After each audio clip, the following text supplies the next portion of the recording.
Semoga yang subscribe diberikan rezeki melimpah dari jalan tak terduga.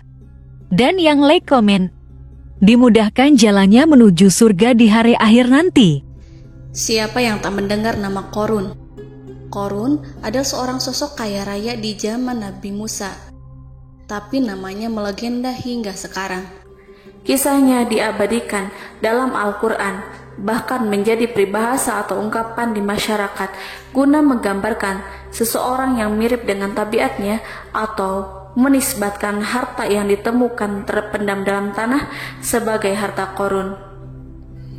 Qorun adalah miliarder kaya raya yang hidup sejaman dengan Nabi Musa. Saking kaya rayanya, Qorun setiap kali keluar dari rumahnya, ia didampingi dengan 300 pelayan laki-laki dan 300 pelayan perempuan. Qorun juga dikawal oleh 4.000 pengawal yang diiringi 4.000 binatang ternak, ditambah 60 ekor unta yang khusus membawa kunci-kunci gudang penyimpanan harta kekayaannya itu. Itu dilakukan semata-mata sebagai bentuk kesombongan bahwa dialah manusia paling kaya, paling terhormat, dan memiliki pengikut setia. Ia merasa lebih mulia dibandingkan Nabi Musa alaihissalam. Orang-orang tentu saja akan penasaran seberapa banyak harta kekayaan Qorun jika pengawal dan pembawa kunci gudang kekayaannya sebanyak itu. Lalu berapakah harta yang dimiliki Qorun yang disimpan dalam gudang-gudangnya tersebut? Sebelum saya melanjutkan, dimohon untuk menonton video ini sampai selesai supaya tidak ada kesalahpahaman dalam memahami isi cerita, serta mohon bantu channel ini semakin berkembang dengan cara tekan subscribe dan silahkan tinggalkan like serta komen positifnya. Semoga dukungan pemirsa Risalah Kehidupan bernilai pahala dan menjadi wasilah dimudahkannya segala urusan pemirsa sekalian. Pemirsa Risalah Kehidupan, di zaman sekarang banyak orang yang mengistilahkan rezeki yang tak terduga dengan istilah harta Qorun. Lalu dari manakah sumber harta kekayaan Qorun yang sangat luar biasa itu? Serta di manakah Qorun dan hartanya ditenggelamkan? Siapakah Qorun dan bagaimana kisahnya dengan Nabi Musa? Qorun merupakan kaum Nabi Musa alaihissalam. Disebutkan oleh Ibnu Jurayj, nama lengkap Qorun adalah Qorun ibnu Yashar, ibnu Qahis, ibnu Lawi, ibnu Yakub. Ia merupakan putra paman atau sepupu Nabi Musa alaihissalam. Pasalnya, Nabi Musa alaihissalam sendiri adalah putra Imran, sedangkan Imran adalah putra Qahis. Dengan kata lain, Qorun masih satu kakek dengan Nabi Musa alaihissalam, yakni kakek Qahis. Ia adalah umat Nabi Musa yang taat. Tidak hanya memiliki banyak harta, Qorun juga termasuk orang yang cerdas dan berilmu. Ia menguasai ilmu duniawi dan ilmu ukhrawi, dan tercatat bahwa Qorun adalah ahli di bidang kimia. Dirinya tercatat sebagai ahli kitab Taurat setelah Nabi Musa. Kepandaian Qorun dalam ilmu agama membuat dirinya sering disebut dengan ilmu nawir atau orang yang memberi cahaya dan penerangan. Suaranya terkenal merdu dalam membaca kitab Taurat. Selain itu, Qorun juga lihai dalam berbisnis. Ia mengetahui trik investasi yang menguntungkan, serta jalur perdagangan internasional yang strategis di zamannya. Kekayaan Qorun begitu banyak, sebagaimana tercatat dalam surat Al-Qasas ayat 76. Sesungguhnya Qorun termasuk kaum Musa, tetapi dia berlaku aniaya terhadap mereka. Kami telah menganugerahkan kepadanya pembendaharaan harta yang kunci-kuncinya sungguh berat dipikul oleh sejumlah orang-orang yang kuat. Dalam riwayat Khaisamah disebutkan, untuk mengangkut kunci gudang kekayaan Qorun dibutuhkan 60 bigol atau sejenis kuda kecil. Ukuran kuncinya sebesar jari, bahannya terbuat dari kulit dan setiap kunci digunakan untuk satu gudang. Maka keluarlah Qorun kepada kaumnya dalam kemegahannya. Para ulama tafsir menjelaskan Qorun keluar dengan baju mewah, diiringi dengan 300 gadis berbaju merah dan 4.000 kendaraan kuda. Tak heran iring-iringan Korun itu mengundang decak kagum mereka yang gandrung terhadap harta kekayaan. Sebagaimana yang terekam dalam Al-Quran, moga-moga kiranya kita mempunyai seperti apa yang telah diberikan kepada Korun. Sesungguhnya ia benar-benar mempunyai keberuntungan yang besar. Quran Surat Al-Qasas ayat 79. Namun tak sedikit kaumnya yang mengingatkan, dan ingatlah ketika kaumnya berkata, janganlah engkau terlalu bangga, sesungguhnya Allah tidak menyukai orang-orang yang terlalu membanggakan diri atau disebut farihin. Sebagian ulama menafsirkan istilah farihin di sana juga berarti takabur atau zolim, berbuat kerusakan, arogan, dan tidak mau bersyukur terhadap nikmat. Korun dikisahkan memiliki ribuan gudang yang berisikan emas dan perak. Bila keluar rumah, Korun selalu berpakaian mewah dan dikawal oleh 600 pelayan. Ia diiringi 4.000 ekor kuda dan 60 ekor unta yang membawa kunci-kunci gudang kekayaannya.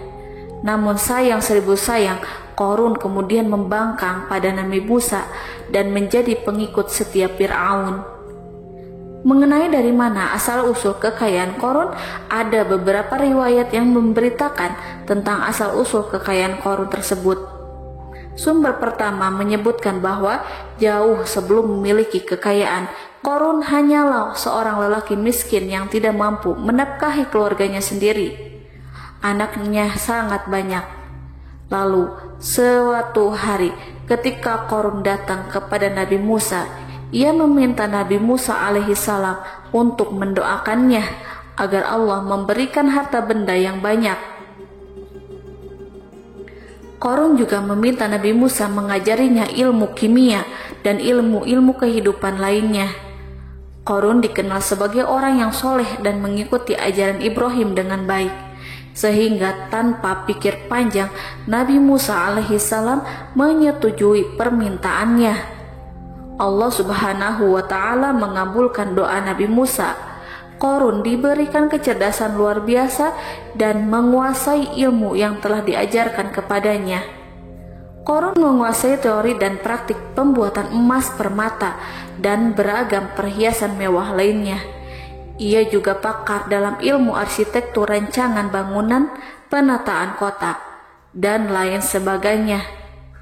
Tidak lama setelah itu, hidupnya berubah. Korun pun hidup dengan bergelimbang harta. Ribuan gudang yang dimilikinya penuh dengan emas dan perak. Namun sayangnya, keberuntungan yang didapatkannya membuatnya gelap mata. Korun mulai hidup dengan penuh pamer, keangkuhan, dan penuh kesombongan. Kekayaan yang telah diberikan oleh Allah Subhanahu wa Ta'ala membuatnya lupa dengan Sang Maha Pemberi. Korun merasa lebih terhormat dan mulia dibandingkan Nabi Musa. Ia pun akhirnya membelot dan durhaka pada Nabi Musa. Ia mengingkari janji-janjinya dahulu dan beralih menjadi pengikut Fir'aun yang setia. Loyalitas Korun terhadap Fir'aun membuatnya diangkat menjadi kepala mandor yang membawahi ribuan pekerja. Dikisahkan bahwa Korun bersikap semena-mena terhadap para pekerja. Ia tega memotong upah mereka. Ia melakukan korupsi demi membangun istana dan kemegahannya sendiri, dan untuk membangun gudang-gudang penyimpanan harta yang telah ia kumpulkan jauh-jauh hari.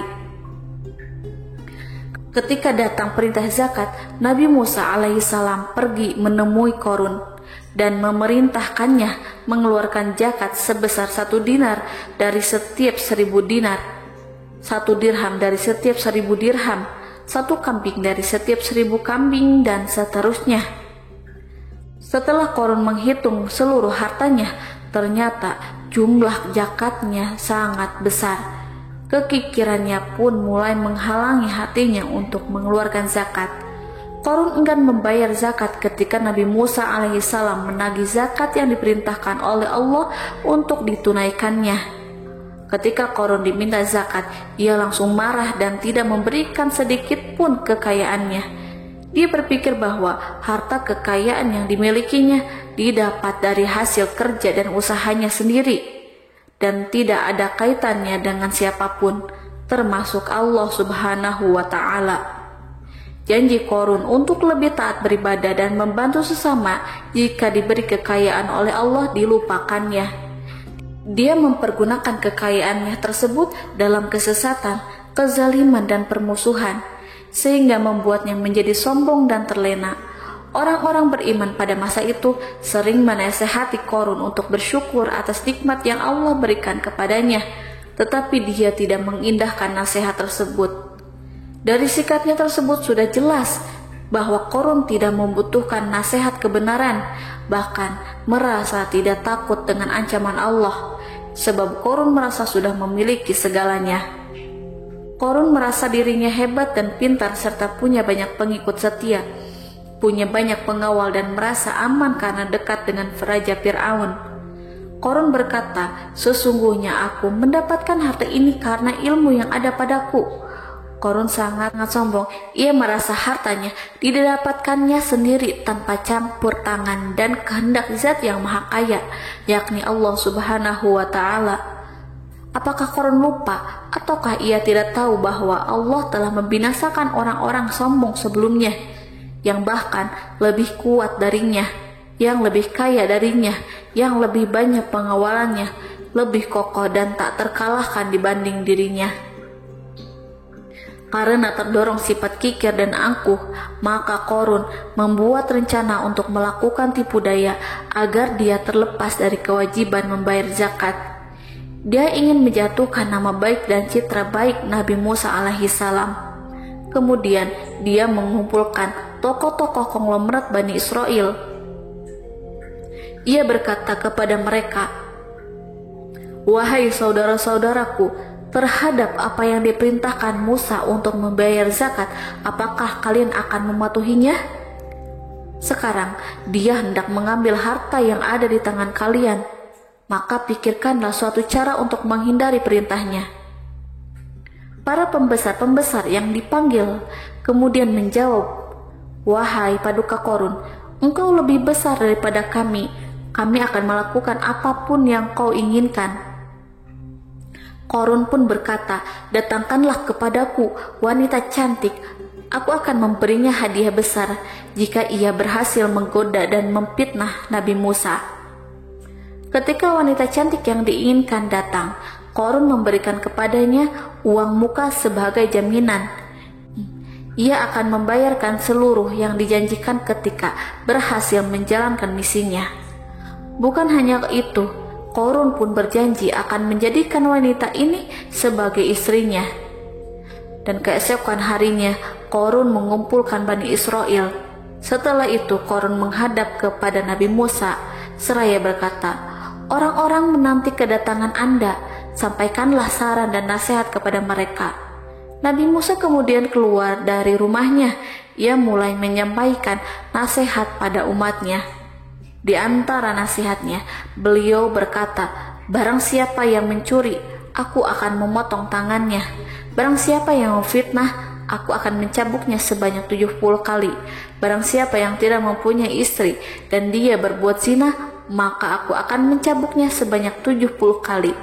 Adapun barang siapa yang memiliki istri dan dia berbuat zina, aku akan rajam dia sampai mati." Qorun kemudian berkata, "Apakah ini juga berlaku untuk Anda jika Anda sendiri yang berbuat zina? Apakah Anda akan menerima hukumannya?" Kemudian Nabi Musa menjawab, "Ya, meskipun saya sendiri yang melakukannya." Maka kemudian Qorun memanggil wanita yang telah dibayarnya. Wanita itu berdiri di depan Nabi Musa dan Bani Israel yang telah berkumpul. Dia mengaku sedang hamil karena telah berhubungan badan dengan Nabi Musa. Maka marahlah Nabi Musa atas fitnah kejam yang diarahkan kepadanya. Kemudian Nabi Musa melakukan sholat 2 rakaat, lalu mendatangi wanita itu dan menyumpahnya agar mengatakan siapa yang menyuruhnya. Wanita itu menjadi ketakutan. Ia gemetar di depan Nabi Musa dan dia mengaku bahwa yang menyuruhnya adalah Qorun. Lalu wanita itu bertaubat dan meminta maaf kepada Nabi Musa. Seketika Nabi Musa bersujud seraya berdoa kepada Allah untuk menimpakan azab kepada Qarun. Allah memberi wahyu kepada Nabi Musa bahwa bumi telah dijadikan tunduk kepada perintah Nabi Musa. Kemudian Nabi Musa berkata kepada bumi, "Wahai bumi, telanlah Qarun beserta kekayaannya, habiskanlah semua." Kala itu Allah menurunkan wahyu kepada Nabi Musa alaihissalam untuk memerintah bumi apapun yang diinginkannya. Begitu Nabi Musa alaihissalam datang dengan wajah sangat marah, barulah Qarun merajuk, "Wahai Musa, sayangilah aku." Sementara Nabi Musa alaihissalam tak bergeming.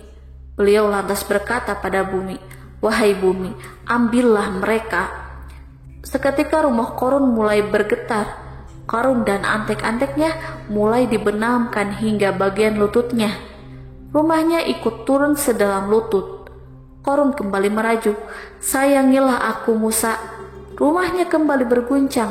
Kini Qarun dan kawan-kawannya kembali terbenam hingga bagian pusar. Demikian pula rumahnya. Qarun terus merajuk, "Wahai Musa, sayangilah aku." Sementara Nabi Musa alaihissalam kembali meminta bumi, "Wahai bumi, ambillah mereka." Rumah Qarun berguncang lagi, sementara Qarun dan kawan-kawannya terus terbenam hingga bagian tenggorokannya. Demikian pula rumahnya. Qarun lagi-lagi menjerit, "Wahai Musa, sayangilah aku." Namun Nabi Musa alaihissalam tak bergeming. Beliau terus meminta bumi menelannya, hingga akhirnya Qarun dan kawan-kawannya hilang seluruhnya ditelan bumi. Tak lama setelah itu, Allah pun berkata, "Wahai Musa, apa yang membuatmu bersikap demikian? Padahal demi kemuliaanku, andai dia Qarun berdoa kepadaku, niscaya aku akan rahmati. Maka kami benamkan dia beserta rumahnya ke dalam bumi, maka tidak ada baginya satu golongan pun yang akan menolongnya selain Allah, dan dia tidak termasuk orang-orang yang dapat membela diri."